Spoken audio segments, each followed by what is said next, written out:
ची बाजू मांडली त्यासाठी पुढे आहेत आपल्याबरोबर राष्ट्रवादीच्या नेत्या रुपाली ठोंबरे पाटील। त्यांनी देखील एक महत्त्वपूर्ण मागणी केलेली होती की अजितदादांच्या या अपघाताची चौकशी व्हायला हवी।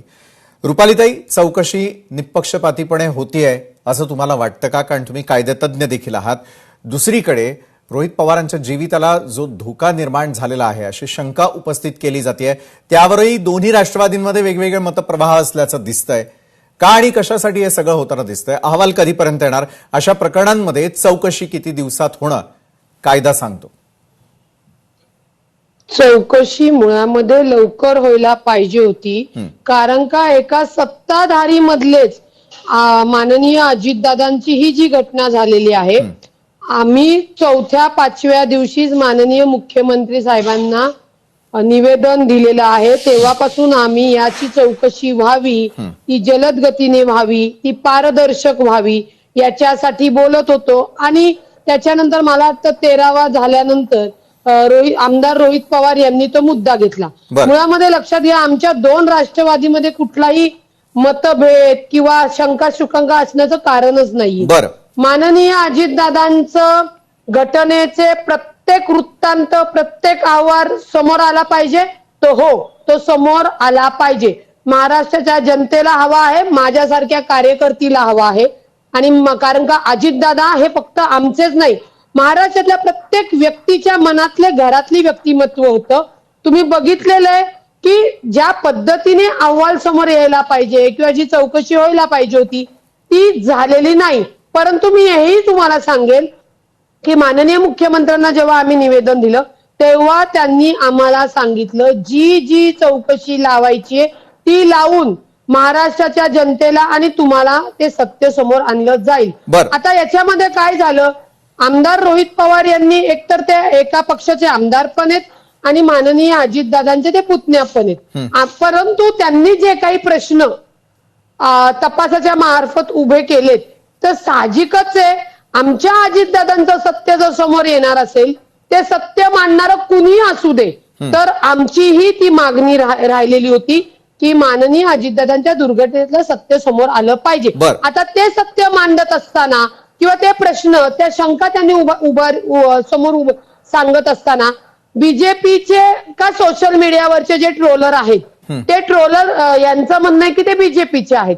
त्याच्यावर माझं असं डायरेक्टली म्हणणं आहे की भाजपशी जर हा कनेक्ट त्या ट्रोलर असू शकतील किंवा काय कार्यकर्ते असतील, तर मला तुम्हाला सांगायचंय की माननीय मुख्यमंत्र्यांच्या मिसेसवर म्हणजे अमृता वहिनीवर जेव्हा काही ट्रोलर्सनी वाईट प्रतिक्रिया दिल्या होत्या, घाण वक्तव्य केली होती, तर त्यांच्यावर पोलीस कारवाई करून त्यांना अटक करण्यात आली होती। त्याच पद्धतीने हे ट्रोलर भाजपचे आहेत का नाही मी आता सांगू शकत नाही। हे जे कोणी ट्रोलर्स आहेत, जे कोणी सोशल मीडियाचे कुणाचेही असू द्या, त्यांच्यावर तात्काळ गुन्हा दाखल होऊन त्यांना अटक होणं गरजेचं आहे। कारण का हे ट्रोलर्सांना जर अजितदादांची घटनेची माहिती समोर का नकोय, कुणाला ही माहिती नको असती, लक्षात घ्या, जे या घटनेमध्ये सामील असतील किंवा ज्यांना ही घटना झाली त्याच्यासाठी ते आनंदी असतील।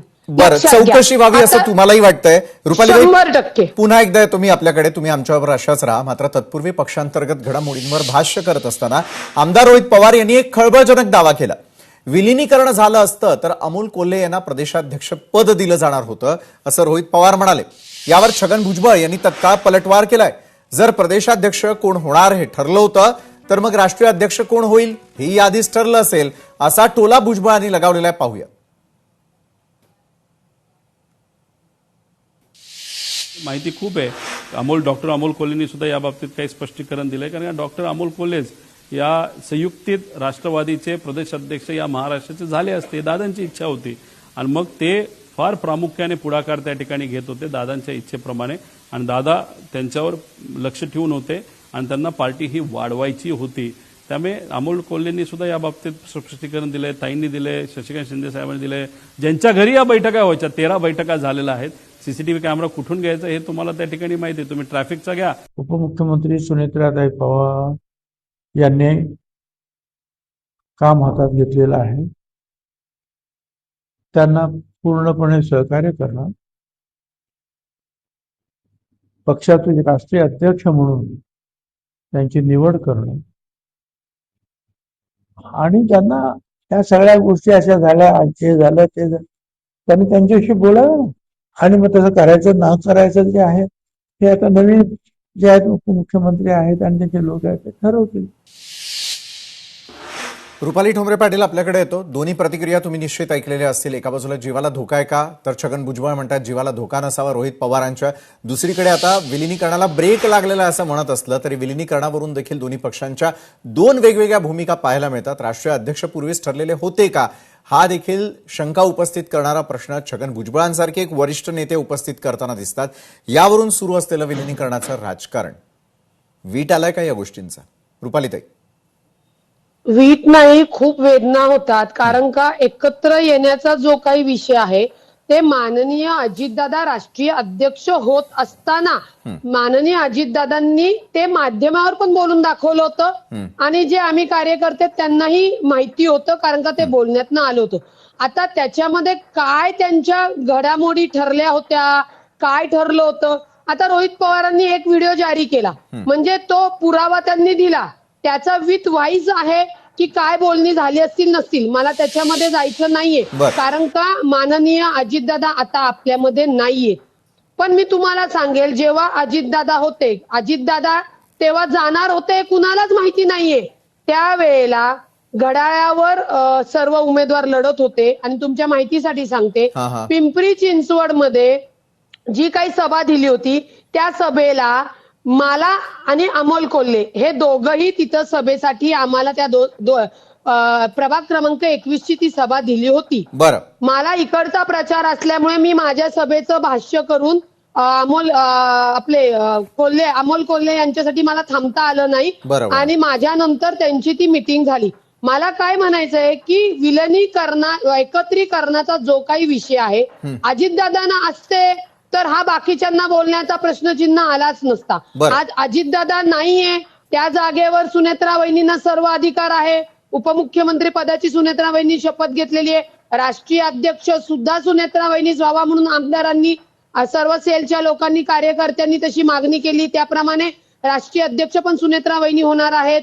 त्यामुळे एकत्र आता यायचंय, काय बोलायचंय हे सुनेत्रा वहिनींना सर्वस्वी अधिकार आहेत, त्या ठरवतील.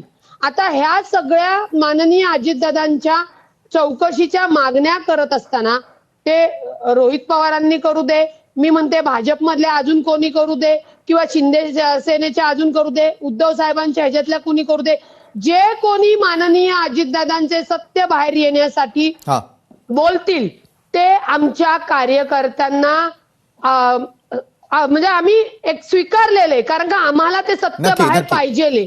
आणि त्याच्यामुळे त्याच्यामध्ये कुठलंही राजकारण न आणता जर समजा सुप्रिया सुळे म्हणत असतील की रोहित पवार यांच्या जीवाला धोका आहे आणि ते आमदार आहेत, तर मी म्हणते अशा अनेक लोकांना धोका असतात आणि ते जेव्हा मुख्यमंत्र्यांना पत्र देतात तेव्हा ते एक आमदार म्हणून त्यांना द्या ना त्यांच्या सुरक्षेसाठी, की बाबा त्यांना उद्या काही होऊ नये. बरोबर आहे. म्हणजे सगळ्या घडामोडींमध्ये विलिनीकरण असेल किंवा इतरही काही गोष्टी असतील, चौकशी असेल किंवा जीवाला धोका असल्याची शक्यता असेल, तर सगळ्या याच्यात पारदर्शकता कुठेतरी कमी होतीये हे स्पष्ट होताना दिसतंय. धन्यवाद रुपालीताई, तुम्ही आमच्या सोबत जोडला गेलात आणि या महत्त्वाच्या विषयावरती चर्चा केलीत त्यासाठी.